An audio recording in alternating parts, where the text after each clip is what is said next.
Hi, welcome back to the second part of our analysis and exploration of Donna Lee. The second half of the tune is what we'll be talking about tonight. One thing about just in general, a couple of general things to talk about is don't necessarily try to play as fast as the wind when you play these bebop lines. You'll get there, but the way you'll get there is to play them slowly and understand what each phrase is. And as often as you can, turn those little phrases that are parts of a tune into exercises that you'll play in all the keys. That way, it's not really like playing a lick, but it's understanding the meaning, what in acting you'd call the subtext. You see, music has a subtext. By subtext, I mean, let's say you have a line in a play and you're an actor and you have to say, I saw her yesterday. So that depends whether it's the guy's wife, the guy's sister, the guy's mother, what the relationship is, the way you might say that, or what she was doing. You could say, oh, I saw her yesterday, or I saw her yesterday, implying that she was up to no good, or I saw her yesterday, and what a great chick she is. What a wonderful time we have together, you know. It depends. So the same thing with musical inflection. There's a meaning behind what's going on in just notes. So it's saying something about a scale, a chord, neighbor notes, whatever. There's a subject and there's a subtext. So that's what we try to bring out when you play. A great player will bring that stuff out. It'll be there for you. So let's say rather than try to just race through Donna Lee, we play it slowly. I like what Helen Jordan, who was a great music teacher, used to say, don't make the first mistake. Play slow enough not to make the first mistake. And the great Gary Bartz, who's also, I may mention, teaching at the Academy, said once, play slow and then play slower. So that's just a kind of good axiom to keep in mind. So let's say we're doing that and we're saying, well, what is the second half? What is Donna Lee about? And what's going on? Well, we know we already did the first phrase in the first part of the tutorial. So I'll skip over that, but I'll play it.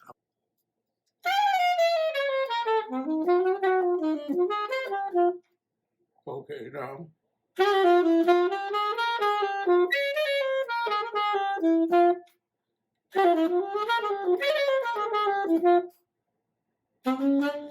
So what is that? Well, that's when you're playing on a dissonance, in other words, on the cadence, going into where you're resolving into F minor concert. The phrase is really the harmonic minor scale. So our basic premise of this, the subtext that's in the song, is that a harmonic minor scale will be played on the dissonance, and then on the consonance or the resolution, you know, the tension is the harmonic minor. On the resolution, we go to the melodic minor scale, which is what Donna Lee does. So for instance, on the tension, we're going.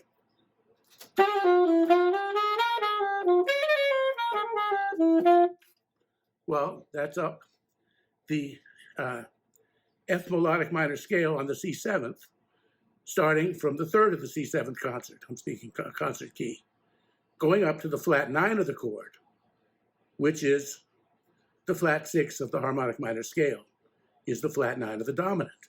So you memorize these things, memorize in a good way. I don't mean just memorize by rote, but you understand that the third of the dominant is the 7th, the raised 7th of the harmonic minor scale.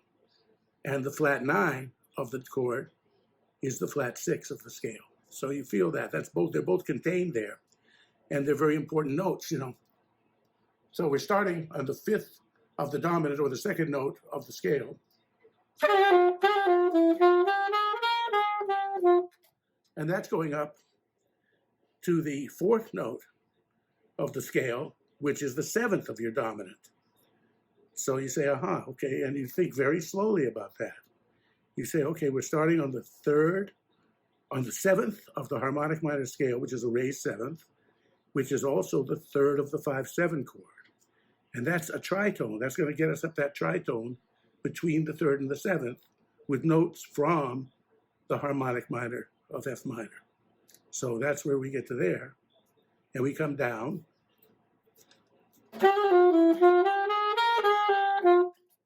right, to the tonic, but we haven't resolved. Now we go up to the flat 9 or the flat 6 of the scale and come down the scale with these little triplets.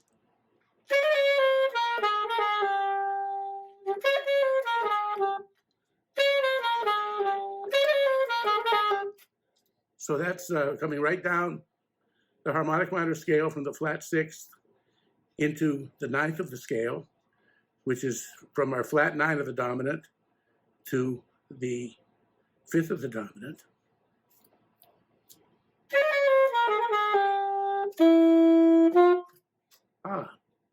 To the 3rd of the dominant, finally to hitting the tonic for our resolution. So that's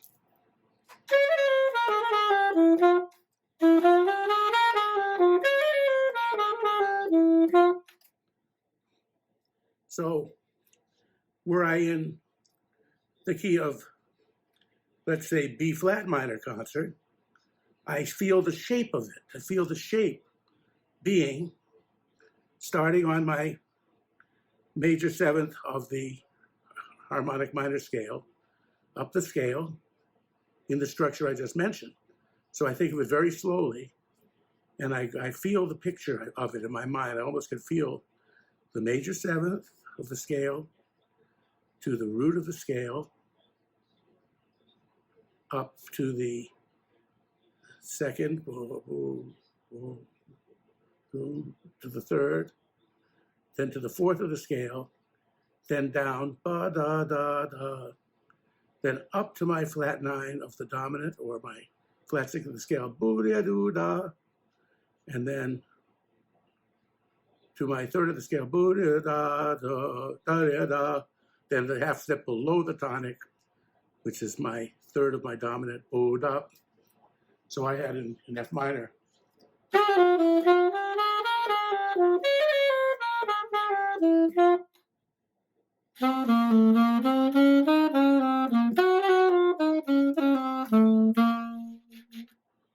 Let's try an E flat minor concert.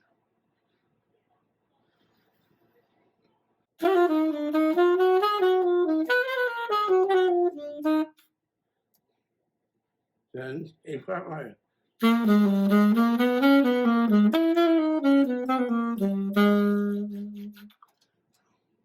So I play that phrase in all the keys with understanding, slowly. I'm not trying to play that all over the place. Or all to play it so fast to impress anybody. I'm trying to impress myself that I can learn something. That's the only one you want to impress. So let's say that's where we have taken that little phrase and turned it into an exercise. Now, the next phrase of the song is this little chromatic thing that happens based on a melodic minor scale because we have the major 7th and the natural 6th. Implied, I would say, stated, our subtext is that. We really feel that this is the text is the melodic minor scale with neighbor notes. So we have.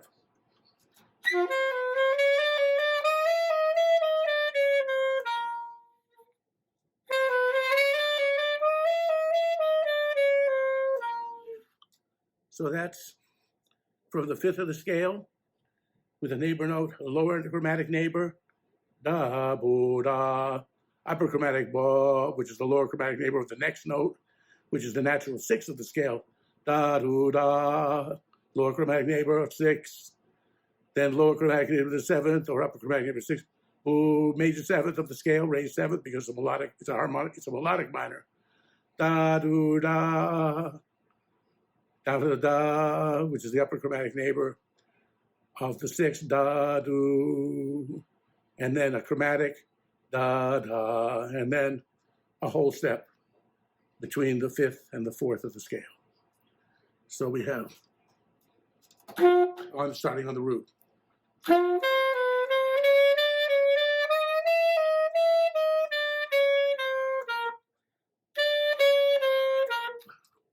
So there's no neighbor between the 5th and the 4th of the scale.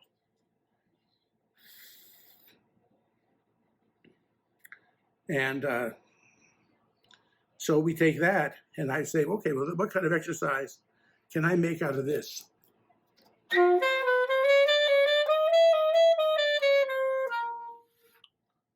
So what if I played the whole melodic minor scale in that type of pattern,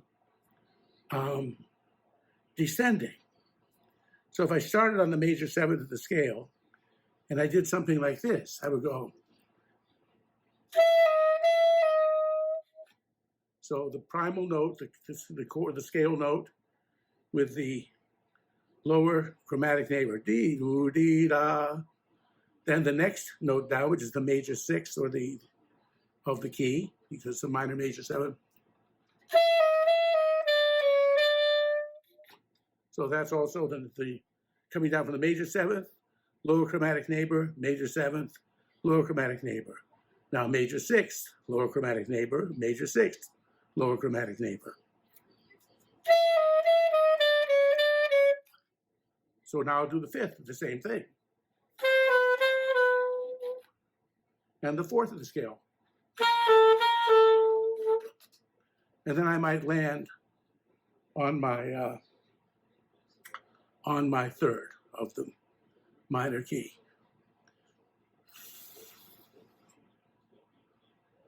Or I might go all the way down, but let's just try it to the third.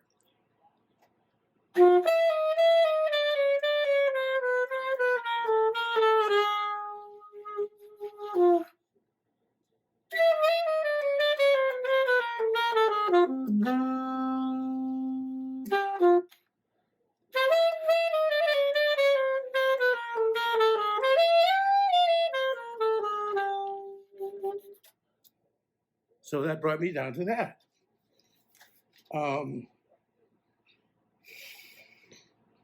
Or I might play the whole scale.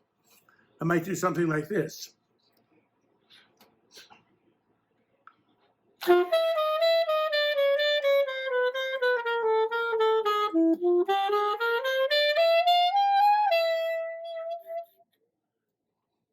So I like that.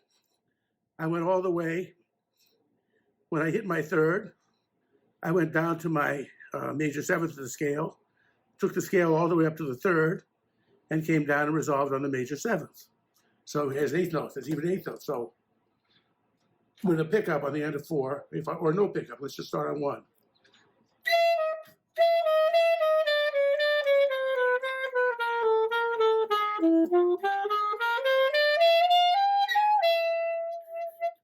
Try it in a different key. Let's try it. I might say, well, let me see if I can go down in whole steps, you know, as a little challenge to myself. So I'll go. Okay.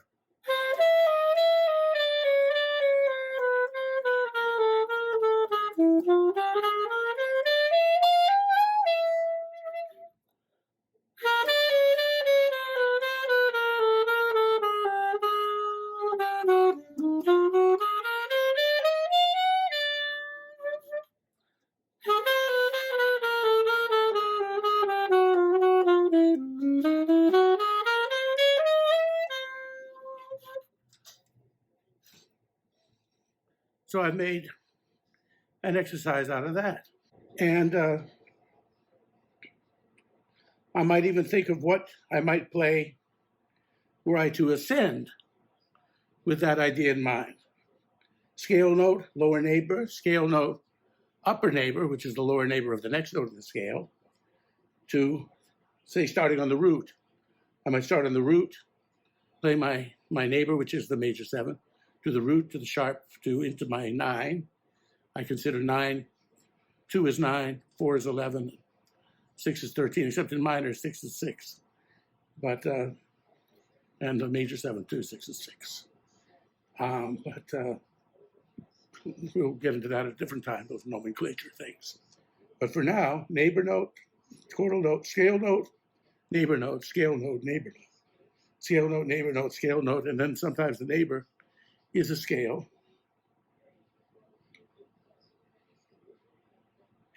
So in this case, I would go, like, for instance, from the root to the major seven to the root to the chromatic in F minor.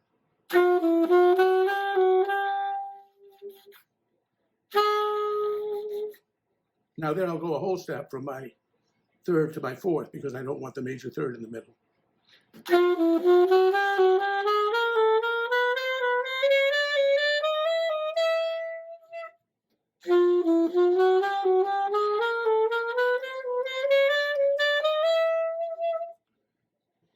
I might do this.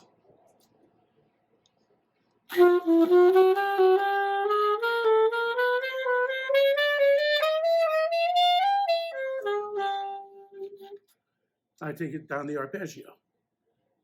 So I'm going in the key of D minor.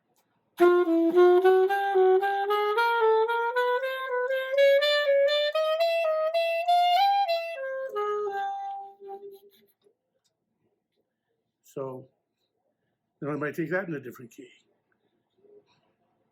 Let's say I'm taking that in G minor. So I'm going.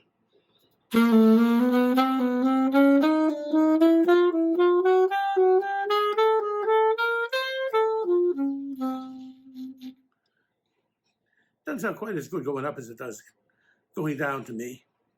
But, you know, it's an exercise. And, you know, you get to work out a little bit and think a little bit about that. So there we have our phrase of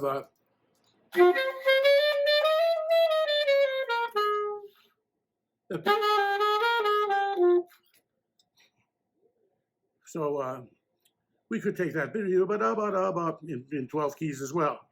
But let's take the next meaty part, which is that diminished chord, which is basically on our 1 diminished chord, a flat 3 diminished, or in this case, we think of it as being really the 2-5 of 3, what we call another kind of backdoor change, being the sharp 4 half diminished 7th to the 7 dominant. In other words, in the key of A flat, it's your D minor flat 5 to your G7th. In this case, we're using the diminished chord. And the diminished chord goes up to the really the root of that 7 dominant, which is the major 7th of the key, and then does a whole step and a chromatic down to the 5th of the key. So we have, so that's just a diminished chord up an octave in minor thirds. Then our leap is you know, an augmented 5th away, but we think of it as being the major 7th of the key. I think of it that, down a whole step and then a chromatic into the 5th.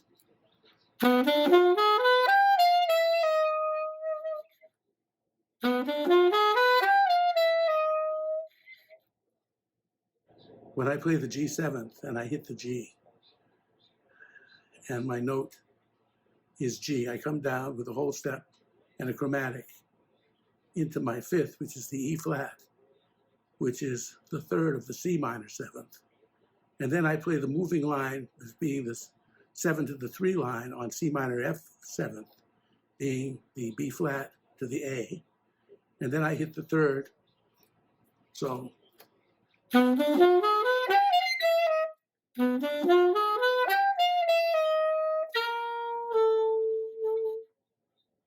there's that movement. And then I'll hit the 3rd of the 2 chord, which is the D flat in the B flat minor. And then the A flat to the G, which is our 3rd to 7th in the 2-5 going to A flat.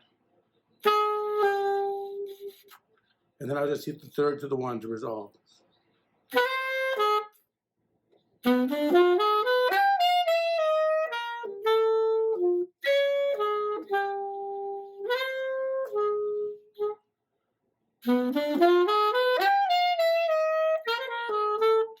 I might like to put the little neighbor in there too.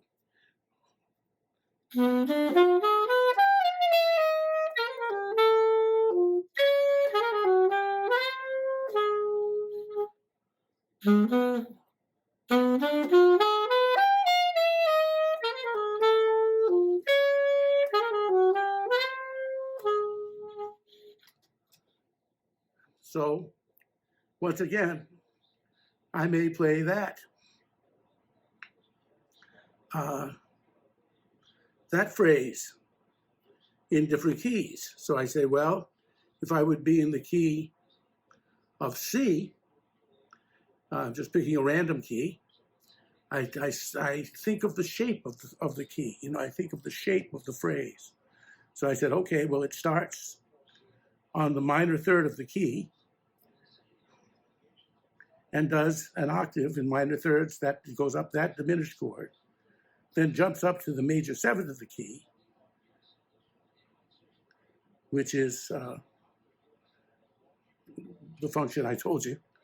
And then it goes down a whole step and a half step and does that same harmonic movement that we just went over. You can go over it again in that key.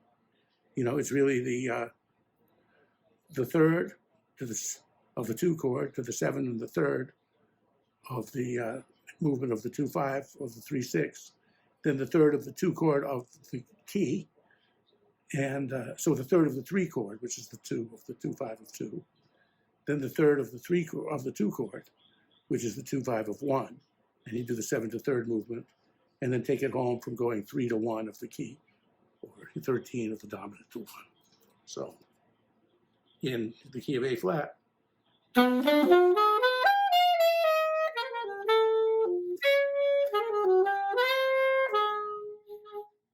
in the key of C, our minor third is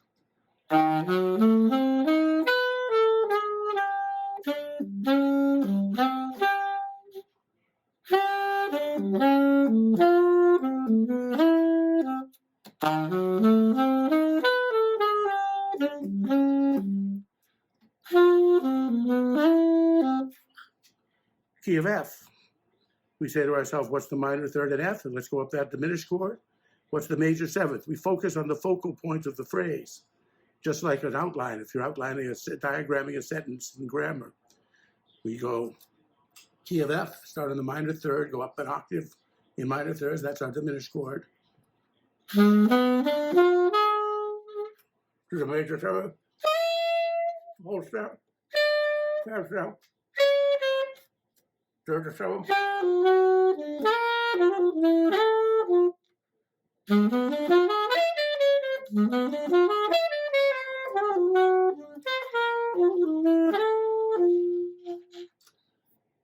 And there you have that. So now we have an understanding. The actual last phrase, we have a similar phrase as the first one. Once again, an example of what Bird called confirmation, where a phrase is repeated.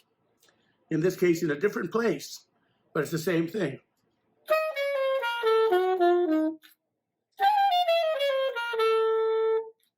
Yeah.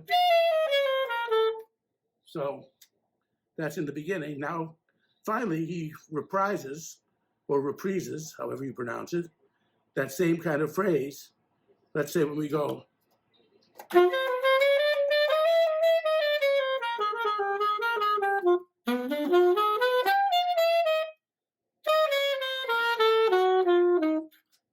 There's our harmonic minor descending from the fourth of the key of the melodic minor, of the harmonic minor scale, into the same way we did as a 2/5 of 2. And this time, instead of the dominant, 2 dominant, he arpeggiates the 2 minor seventh.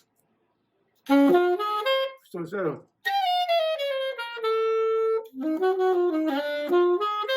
now we have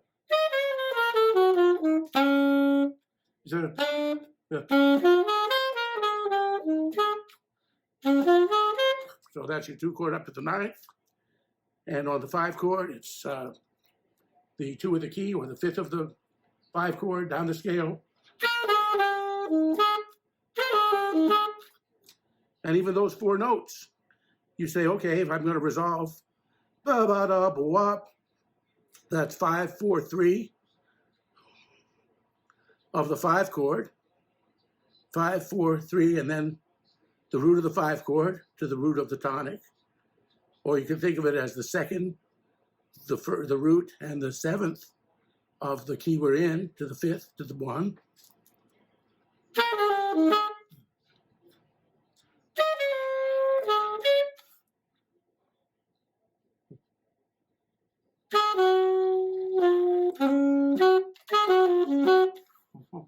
Right.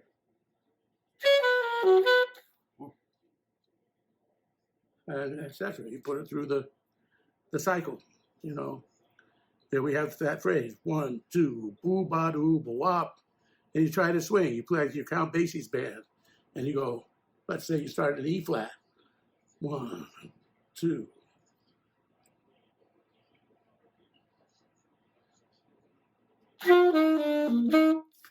Up a 4. It's always on the second of the key, so.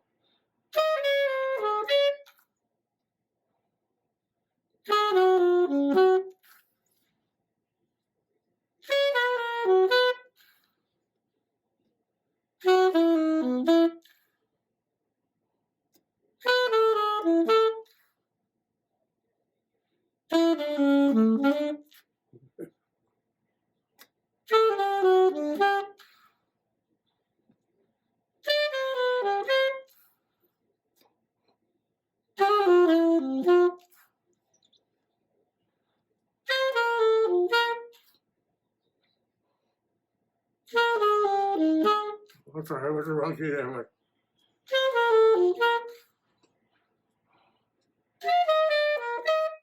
Now we're back. And play in whole steps, just those 4 notes. And you've got a beautiful exercise that you will play in some context at some point. And that would basically, once you play that, it won't be so hard to play Donna Lee in all the keys, because you'll have a real understanding of that. And that will inform your playing. I like to say that some people play in an informed fashion, and other people play like they don't have a clue. Let's try to be of the former and not the latter. With that said, I bid you a very pleasant day or evening or whenever you're watching this.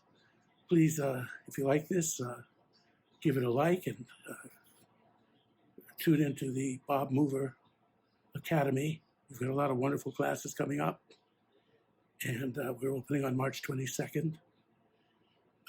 We have private lessons right now, but our classes will begin on March 22nd. There's some amazing teachers there, and I think it'll be a very good place for you to learn this music. So I thank you all for watching this, and good day, good night, and keep swinging. Thanks.